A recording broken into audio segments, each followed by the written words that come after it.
بعض جلوسوں میں عورتیں بے پردہ نکلی ہیں، یہ سنت کے خلاف ہے یا نہیں؟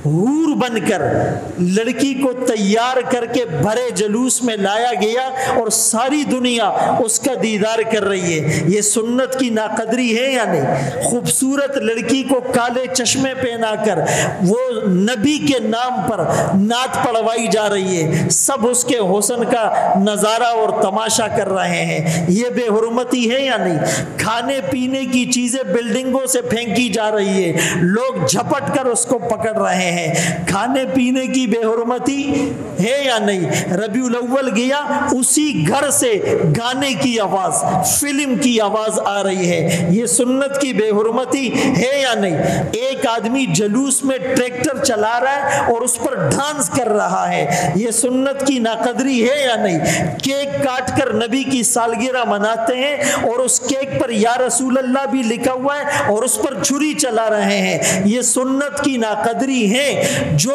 غلط ہوگا ہم کہیں گے۔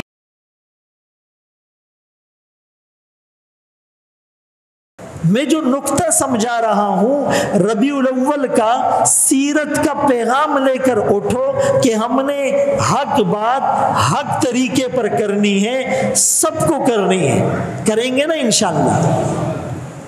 اب یہ جو ربیع الاول میں جو سنت کے خلاف ہو رہا ہے وہ ہم بتائیں کہ یہ سنت کے خلاف ہے۔ ایک عالم کی ذمہ داری ہے، اس منبر کا یہ حق ہے، اس مصلی اور محراب سے یہ مناسب ہے، ایک عالم حق بات کرے۔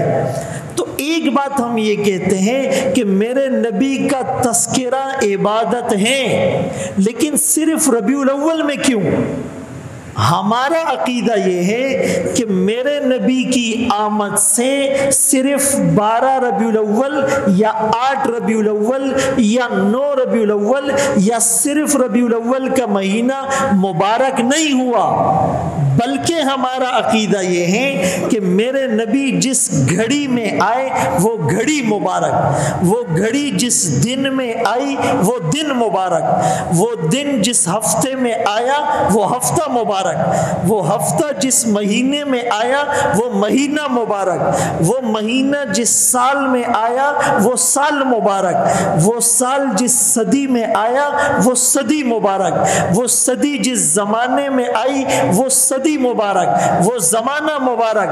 میرے نبی مکے میں آئے مکہ مبارک، مدینے میں آئے مدینہ مبارک، سفر میں گئے سفر مبارک، حضر میں رہے حضر مبارک، تجارت کی تجارت مبارک، ابو بکر ساتھ ملے ابو بکر مبارک، عمر ساتھ ملے عمر مبارک، عثمان ساتھ ملے عثمان مبارک، علی ساتھ ملے علی مبارک، حضرت ابو عبیدہ ساتھ ملے ابو عبیدہ مبارک، خالد بن ولید ساتھ ملے خالد بن ولید مبارک، حضرت حمزہ ساتھ آئے حضرت حمزہ مبارک۔ جتنے بھی صحابہ نبی کی چادر تلے آئے، نبی کا دامن تھامے رہے، وہ سارے صحابہ مبارک ہیں، بلکہ نبی کی برکت سے زمین مبارک، آسمان مبارک، سورج مبارک، چاند مبارک، تارے مبارک، سیارے مبارک، احجار مبارک،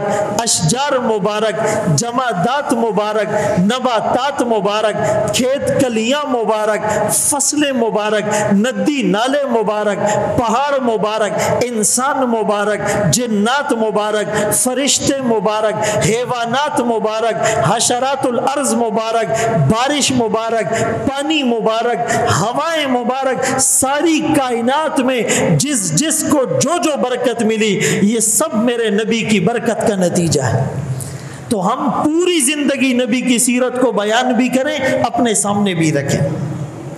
دوسری بات میں نے کہا، سیرت کا ایک پیغام اچھی بات کا حکم کرنا ہے اور بری باتوں سے۔ حضرت عمر رضی اللہ تعالیٰ عنہ کو جب خنجر کے وار سے زخمی کیا، وہ بھی زہر میں بجھا ہوا خنجر، اور بالکل تکلیف اور آخری حالت ہے، روح پرواز ہونے والی ہے، ایک نوجوان آپ کی عیادت کے لیے آیا، تو جب وہ واپس جانے لگا تو اس کی شلوار وہ ٹخنوں سے نیچے لٹک رہی تھی. تو حضرت عمر رضی اللہ تعالیٰ عنہ نے اس حالت میں اس کو کہا کہ اے نوجوان اپنی شلوار کو ٹخنوں سے اوپر کر لے. سیرت تو یہ سکھاتی. حضرت عثمان رضی اللہ تعالیٰ عنہ حدیبیہ میں آپ نے سفیر بنا کر بھیجا. اپنے چچا زاد بھائی کے گھر گئے اور ان کو لے کر جب مشرکین سے مذاکرات کرنے جانے لگے تو نبی کی سنت کے مطابق حضرت عثمان رضی اللہ تعالیٰ عنہ نے شلوار ٹخنوں سے اوپر رکھی ہوئی تھی. تو چچا زاد نے کہا کہ مشرکین اس آدمی کو بڑا سمجھتے ہیں جس کی شلوار جتنی لٹکی ہوئی ہو. یہ اس زمانے کی عادت ہے. جو جتنا زیادہ ہائی سٹیٹس والا ہوتا تھا اس کی شلوار زمین پر رگڑ کھا رہی ہوتی تھی. تو آپ بھی اگر یہ نیچے کر دیں تو وہ آپ کو زیادہ رسپیکٹ دیں گے. حضرت عثمان رضی اللہ تعالیٰ عنہ نے کہا ہاں قضا عزرت صاحبنا، یہ تو ہمارے نبی کا طریقہ ہے، میں نبی کا طریقہ چھوڑ نہیں سکتا. حضرت حذیفہ رضی اللہ عنہ جب عمرا اور سلاطین کی دعوت میں سنت کے مطابق گرے ہوئے لقمے کو اٹھا کر کھانے لگے تو کسی نے کونی ماری کہ لوگ اچھا نہیں سمجھتے، آپ ایسا نہ کریں. کیا فرمایا؟ اترک سنت حبیبی لہؤلاء الحمقاء، ان بے وقوفوں کی وجہ سے میں نبی کی سنت کو چھوڑ دوں، ایسا نہیں ہو سکتا. ادب اتنا تھا، سنت پر عمل اتنا تھا. ابو دجانہ رضی اللہ تعالیٰ عنہ جہاد میں آقا کے ساتھ آقا کی حفاظت پر مامور ہیں، تیر برس رہے ہیں. اب اگر یہ سینے پر تیر کھاتے ہیں تو پشت پیغمبر کی جانب ہوتی ہے، یہ بے ادبی نظر آتی ہے. لہٰذا سینہ پیغمبر کی طرف کیا اور پشت پر تیر کھاتے رہے. یہ محبت تھی. ایک ایک صحابی کے بدن پر 90 سے زائد زخم ملا کرتے تھے. کسرا کے دربار میں ربی بن عامر کو کہا گیا آپ اندر تب جائیں گے یہ اچھا جبہ پہن کر جائیں، آپ ان پرانے کپڑوں میں نہیں جا سکتے. کہ انہی کپڑوں میں اندر چھوڑو گے تو مذاکرات کروں گا، میں نبی کی سنت کے خلاف کوئی لباس پہن نہیں سکتا. پھر اس نے کہا کہ اگر ہم روکیں گے، حضرت ربی بن عامر نے کہا میں تلوار چلاؤں گا. اس نے کہا یہ تلوار پر چیتڑے لپٹے ہوئے پرانی زنگ آلود تلواریں، اس سے لڑو گے؟ اس نے کہا تم نے تلوار دیکھی ہیں، چلانے والے ہاتھ نہیں دیکھے، دیکھنے ہیں؟ اس نے کہا ہاں. کہا مضبوط ڈھال لاؤ، مضبوط بندے کو سامنے لاؤ. مضبوط بندہ مضبوط ڈھال لے کر کھڑا ہوا. حضرت ربی بن عامر نے ایک بار کر کے ڈھال کے 2 ٹکڑے کر دیے، ان پہ دھاگ بیٹھ گئی.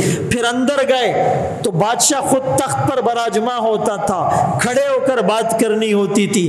کہا میں بڑے پیغمبر کی بڑی بات لے کر آیا ہوں، سٹیٹس برابر ہوگا تو بات کریں گے، سامنے کرسی رکھو پھر میں بات کروں گا.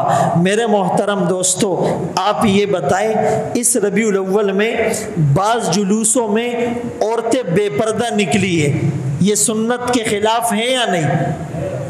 حور بن کر لڑکی کو تیار کر کے بھرے جلوس میں لایا گیا اور ساری دنیا اس کا دیدار کر رہی ہے، یہ سنت کی ناقدری ہے یا نہیں؟ خوبصورت لڑکی کو کالے چشمے پہنا کر وہ نبی کے نام پر نعت پڑھوائی جا رہی ہے، سب اس کے حسن کا نظارہ اور تماشا کر رہے ہیں، یہ بے حرمتی ہے یا نہیں؟ کھانے پینے کی چیزیں بلڈنگوں سے پھینکی جا رہی ہے، لوگ جھپٹ کر اس کو پکڑ رہے ہیں، کھانے پینے کی بے حرمتی ہے یا نہیں؟ ربیع الاول گیا، اسی گھر سے گانے کی آواز، فلم کی آواز آ رہی ہے، یہ سنت کی بے حرمتی ہے یا نہیں؟ ایک آدمی جلوس میں ٹریکٹر چلا رہا ہے اور اس پر ڈانس کر رہا ہے، یہ سنت کی ناقدری ہے یا نہیں؟ کیک کاٹ کر نبی کی سالگرہ مناتے ہیں اور اس کیک پر یا رسول اللہ بھی لکھا ہوا ہے اور اس پر چھری چلا رہے ہیں، یہ سنت کی ناقدری ہے ہیں، جو غلط ہوگا ہم کہیں گے۔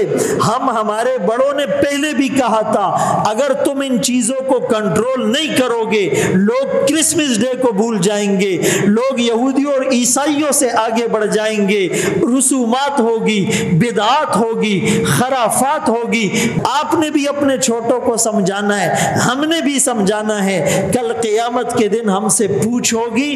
اسی لیے ہم سنت پر عمل کریں، آج کے بعد یہ عزم کریں کہ نبی سے محبت کی سب سے بڑی دلیل یہ ہے، آج سے ہمارے بال سنت کے مطابق، ہمارا چہرہ سنت کے مطابق، ہمارا عمامہ سنت کے مطابق، ہمارا لباس سنت کے مطابق، ہماری شادیاں سنت کے مطابق، ہماری میت اور غم سنت کے مطابق، ہماری تجارت سنت کے مطابق، ہمارا کھانا پینا سنت کے مطابق، ہمارا سونا جاگنا سنت کے مطابق، ہماری عادات و اطوار سنت کے مطابق، ہمارے بچے سنت کے سانچے میں ڈھلے ہوئے، ہمارے جوان سنتوں سے مزین، ہمارے بوڑھوں کے سروں پر سنت کی بہاریں، ہماری عورتیں سنت کے مطابق پردہ کرے، ہماری مسجدیں بھر جائے، ہم نماز کی پابندی کرے، ہم تہجد کا اہتمام کرے،